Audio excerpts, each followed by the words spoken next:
My name is Alan Woy, and I want to personally welcome you to our Clarinet Enthusiasts Spring Workshop. And our theme is making connections and friendships.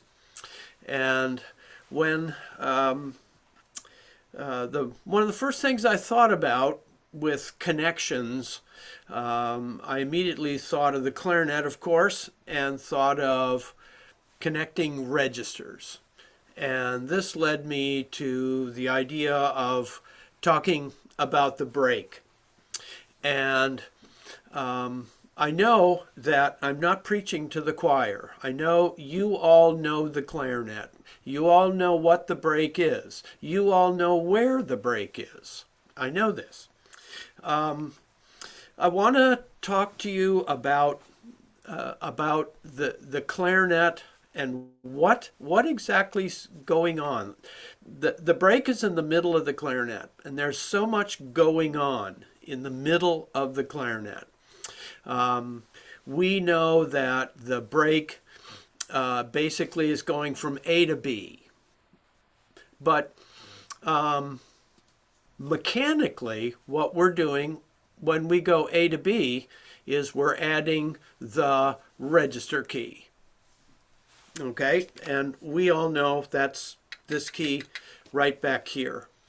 And it's this key that back around 1700 was applied to a tiny little instrument that had no keys, and that one key enabled that tiny little instrument to completely double its range. So the register key was the very first key that was added to the clarinet, and very, very shortly after that, they had to add the A key, the front A key here, because they had to connect the registers. And then essentially the rest is history. And right now we have this instrument right here. This is the French BAME system. It has 17 keys, 6 rings in it. You know, a lot of this information you probably already know. So if you do, pat yourself on the back and feel good about, hey, I know this stuff. I know that. But if there's something that you don't know, then I'm kind of hoping that this will be a great venue for you to learn something new, or possibly just learn it in a little bit different slant. One of the things that really interests me is the clarinet's mechanism. And here's something you might or might not know. And that is that the clarinet has really only one fingering scheme or sequence that basically is repeated. And the way it's repeated is because we have the register key, can split the wavelength in half, and we double the range. So basically our fundamental, or our low range, goes from low E up to F.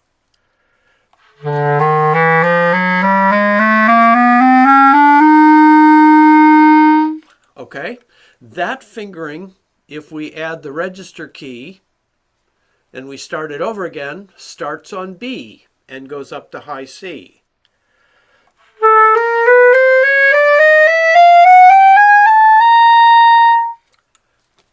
Okay, are you with me so far? Okay, now you notice if we play that just back to back, we get this.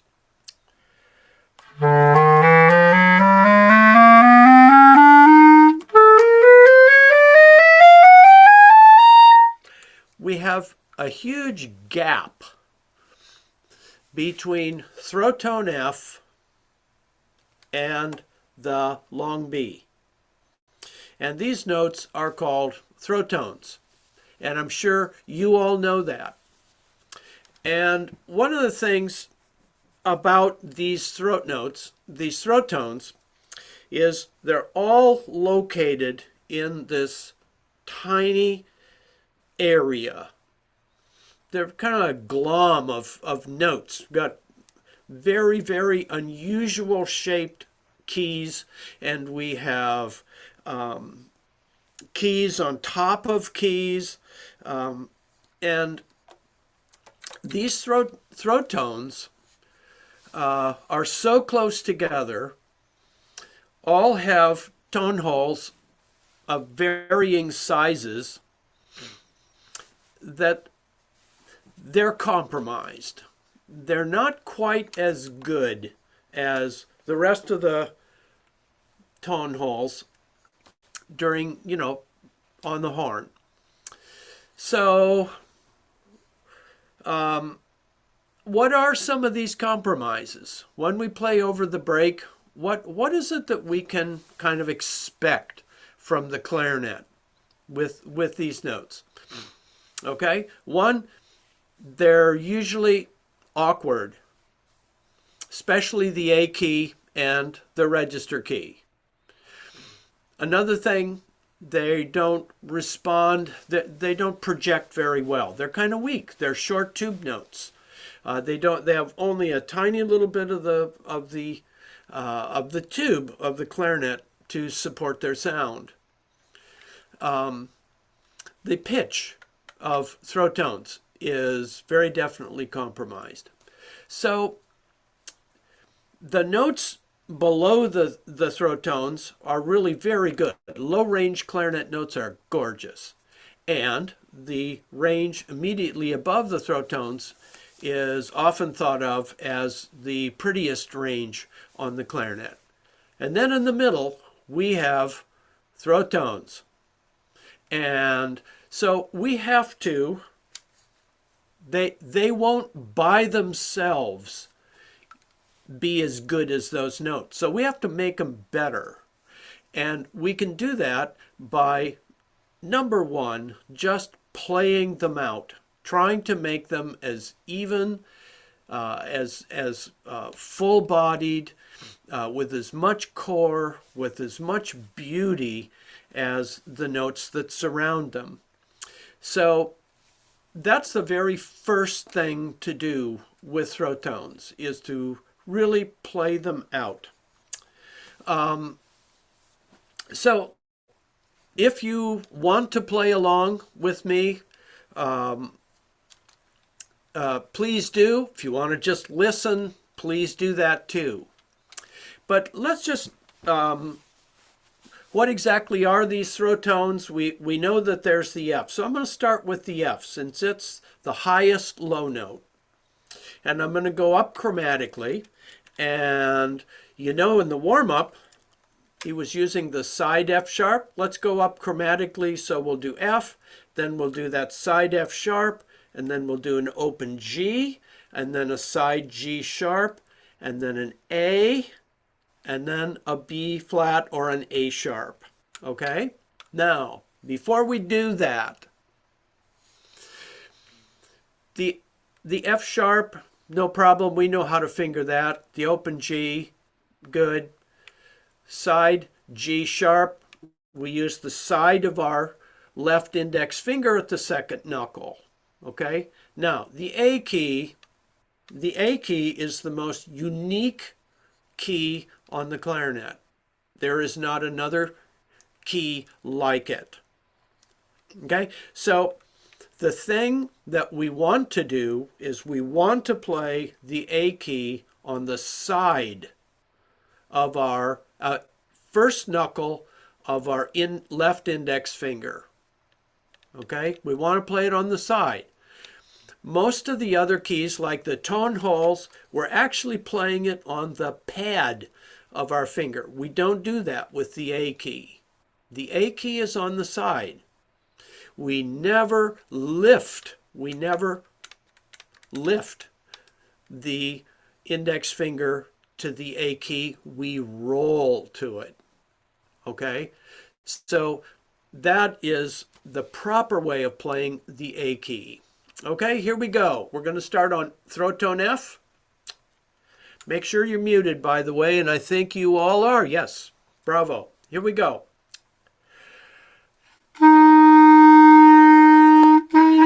Oh, good. Water already.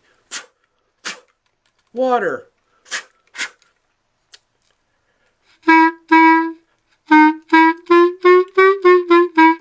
There we go. Sorry. Down in my basement. It's cool. Here we go. F.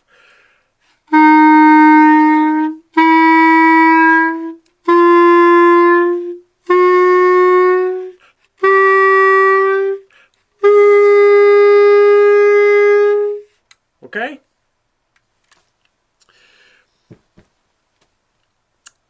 If you overblow any of these notes, we'll get a squeak. But I don't want you to be too bothered by that, because that really is not so much a matter of blowing hard or blowing too hard. It's more a matter of voicing. If you raise your tongue into a very, very high exaggerated E vowel, you'll probably get a squeak. Okay? Let's take an open G, for example.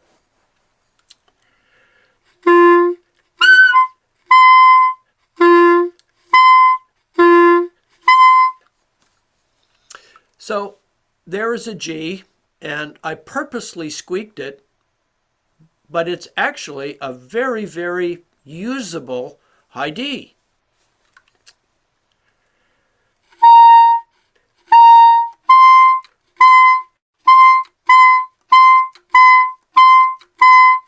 Okay, so don't worry too much about that. Get your tongue down a little bit. That way you'll be able to voice these throat tones and be able to blow through them to get plenty of sound. Another thing is that if you use a tuner to tune your throat tones and you get them really well in tune, there's every reason to believe that you're voicing this note very well, because a tuner is not going to pick up core in the sound. Okay? So using a tuner, if you can get that tone in tune, you're probably doing things very correctly.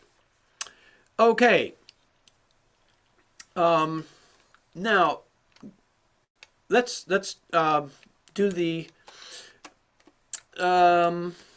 another thing about going over the break is really good accurate fingerings, because you're going from the A, which is one finger, and then you're going to everything down to play the B. So what I'd like to have you do is to play a low E with me, and then we're going to add the register key to that fingering.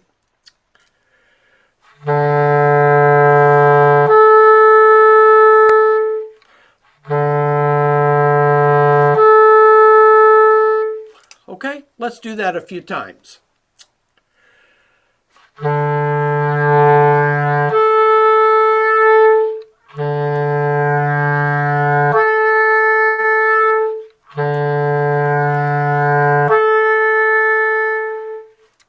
Okay, now we're going to start on that B, and that's with the register key down, and we're going to go down to an A.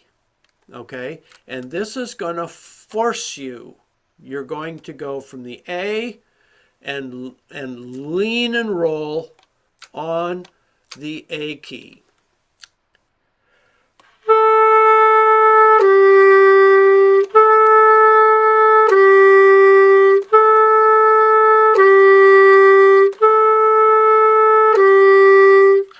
Okay, so that you get a nice connection, a really nice note connection between the long B going down to the A. This is basically how I teach the break, is I start from above and play down to the A. Okay? There's a little bit too much angst about going up. Okay? Going down is the nice way to introduce this. Okay, now let's see if we can go back and forth. So we'll start again with the B.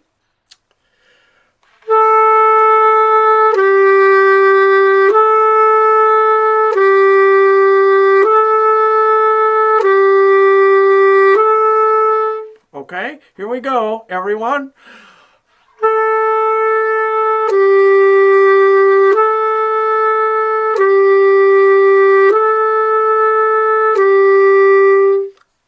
Okay? Now, another way, and here are basically the break, this point where the break is, where we go from the low range into the upper range, is the proper way to play the A, and also the proper way to play the register key.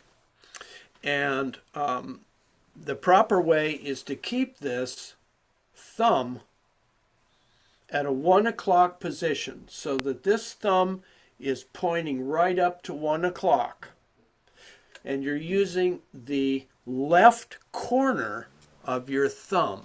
Use the big fleshy part of your thumb to cover the tone hole, and then just use the tip to take care of the register key. Okay? So practicing the register key, a lot of break problems with the break have more to do with the thumb not doing its job. Okay? So we can do some exercises. We've already done this. Let's go to F. Okay, here we go. F.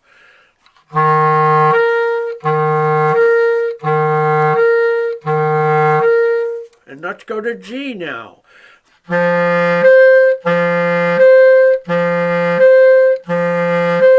Now go to A.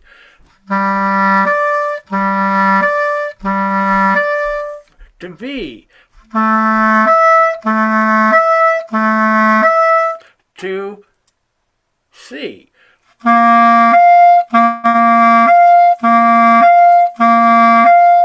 D. E.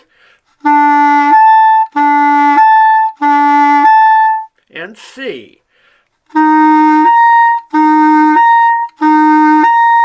I meant F, sorry, but I think you probably knew where I was going. Is exercise this thumb, right? The interval that you're going when you do this is a 12th. It's a long interval, and one of the things I'm hoping that you are all doing this pretty easily. I didn't see anyone breaking the clarinet over their knee or anything like that. It all seemed that you were handling this very nicely. And I think embouchure-wise, with a huge interval like this, is to play the low note embouchure-wise as if you're going to play the upper note. And then let science take care of the rest. That's what's so great about this register key, is that it enables us to so easily and so effortlessly get into the upper range. Another thing is that's always really interested me so much, and that is how often we play? Do you have any idea how often you play over the break, over back and forth, going up and down, you do in the course of a band piece, let's say, or a solo, or a chamber piece, or whatever you happen to be playing? And I have a little piece here, and this piece is in 3/4 time. It's the composer says that it needs to be played in 1, so it's 1 2 3 1 2 3 1 2 3. That's the feel that it will have. It's 74 bars long. Takes about a minute, and it was written very recently by Kristen Denny Chambers, and she is one of our featured artists, and I think she's coming up and doing a masterclass on a brand new clarinet solo that she composed. And this is her book. It's called Clarinet Playground. The playground is perhaps a little bit misleading. It's not just for children, it's for anyone. And the stuff in these books is just wonderful. It's very entertaining. It's good. She is a marvelous clarinet player, and she's also a marvelous composer. And I thought I would play this tiny little piece. Takes about a minute, and it's called Drop Spin. I have no idea what a drop spin is. Maybe it's some children's game or something. But anyway, I'm going to play it. But since I'm half blind, I have to have reading glasses. So if you'll excuse me while I do that. So here is this, and here's what I want you to do. I want you to very carefully listen to this, and you tell me how many times do we go over the break? Do we go up over it or down? Okay? I counted, and I checked my math, so I know. Okay? See what you think. We got 74 bars. Okay, here we go.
Okay, so anybody want to unmute and take a stab at how many times did we go over the break?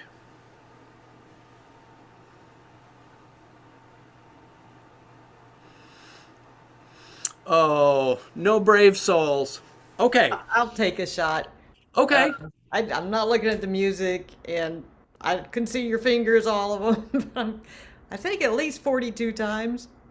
You know, you're pretty close. You're pretty close. Anyone else want to? You're a little short. I guessed at least 74 because there's 74 bars.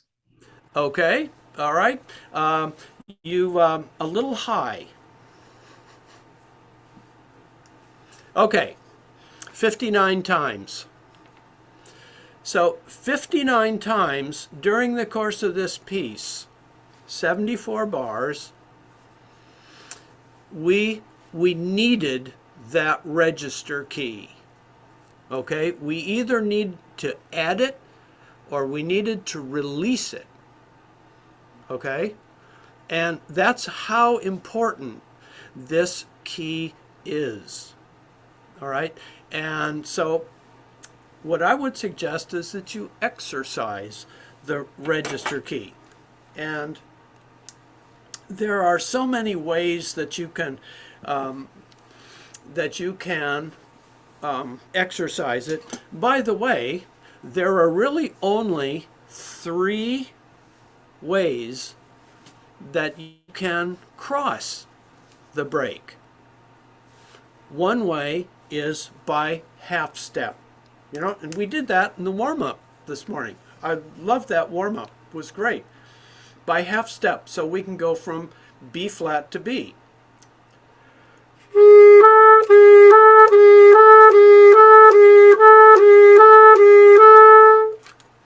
Okay? Or we can cross it with a whole step. A, B.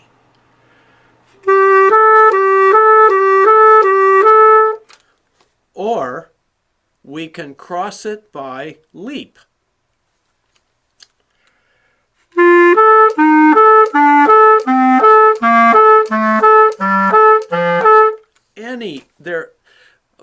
There are just all kinds of ways that we cross over this break. Okay? Any questions?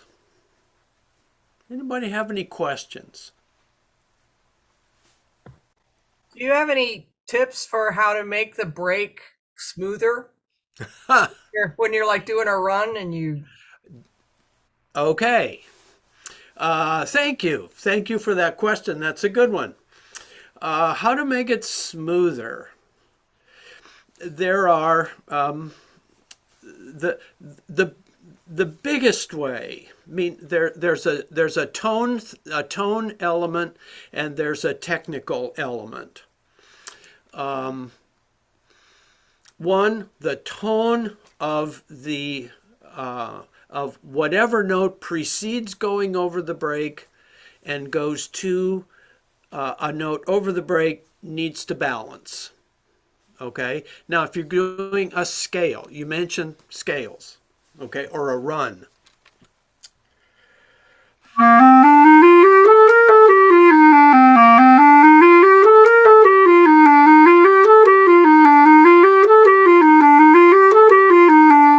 Okay, that was C major.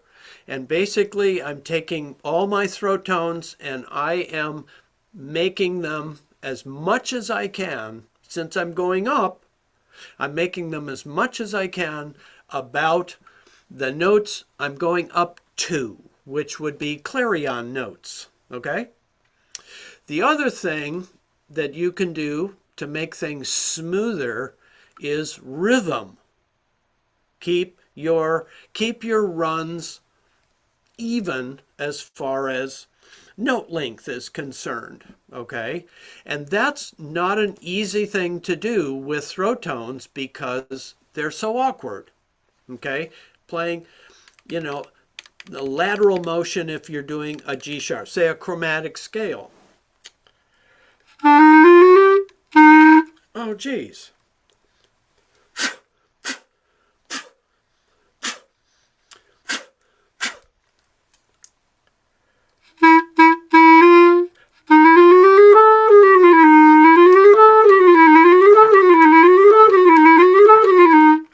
Sort of like that. Or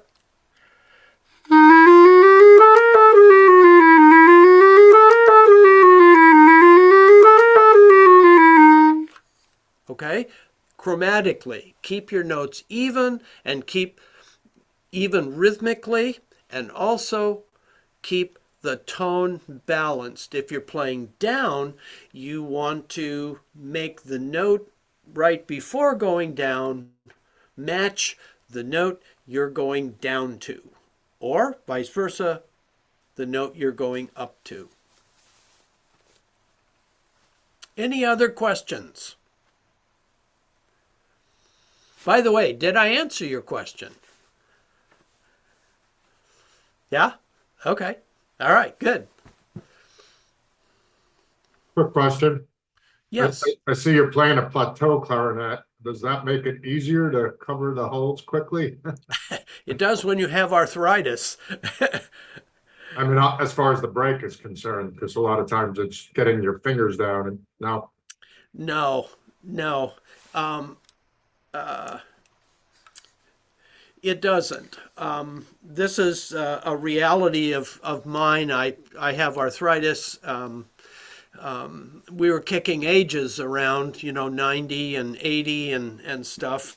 And I am just barely south of 80 right now. And and I want to keep playing the clarinet. So this was my solution.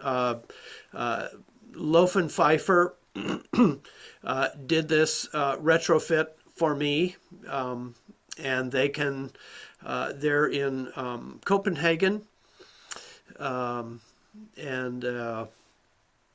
they are incredibly professional about what they do. They do a beautiful job, and my playing, aside from the fact that I have aging issues, I'm not playing like I was when I was 35 and 40, but I'm playing well enough to enjoy myself, and I think that's where our playing is at right now. And for me, I was a professional player. I taught on the college level. I taught college students. And had a marvelous career that way. Played in a faculty woodwind quintet, played in an orchestra, principal clarinet for 30 years. But right now, I play I play anywhere I'm going to have a good time. If it ain't fun, I ain't there. That just seems like a better design. It should be the standard. There's no open holes. Well, I think it does work very, very well. It doesn't hold me back at all, and a lot of people are, I'm showcasing this instrument, and I recommend anyone who is interested in, just making things a little bit easier for you to go for it. There are basically three companies that do this. There's Loaf and Pfeiffer, and he does this internationally. And I would say that I know the people there. I'm in contact with them whenever I go to an ICA conference. Loaf and Pfeiffer's always there, and they can fix clarinets so that people who are amputees, in other words, they're missing a finger, they can make it possible for you to play the clarinet. Was telling me about one person who lost half of his little finger, so he just built the foot keys out so that he could do it. It's amazing, absolutely amazing. There are Jubel is another wonderful clarinet maker. They are just beginning to get into it. When I go to conferences, I am constantly talking with the makers and asking, do they retrofit plateau keys? And some of them say no, and I ask, hey, there's a market out there. Why not? And they say it's too expensive. So if if you do, and I strongly encourage you to go to a conference. This next one is going to be in Dublin, but I think after that it's going to be Deb, do you know where the next one's going to be? I don't, but I will ask. It's in Fort Worth, Oh, Fort thank you. Worth. for Texas. Yeah. Hey, thanks. Great. Good. Fort Worth, Texas is where the next one is. So check it out. Also, go online and just write in Plateau System clarinets, and you'll be amazed at what comes up. Another one, I think it's RJ Clarinet company does plateau keys, and they are actually into the more moderately priced clarinets and beginner clarinets for young children who have, very, very small fingers. Most flute players start with plateau keys, and then when they get better, more advanced, they move to an open hole flute. Saxophones are all plateau keys. So this is nothing new. So I'm doing my own personal lobby for we seniors who, need a little of just a little help to keep us going. Alan, you mentioned that adding the register key, science does it all for us, and it's a lovely tone that we get. How about coming down, taking off the register key from the high to low? Okay. The science works going up. Coming down, the clarinet is an interesting instrument. And the thing about the clarinet is it always wants to go up. That's why we squeak. We don't ever squeak down. We squeak up. Okay? So we have to be very careful when we go down.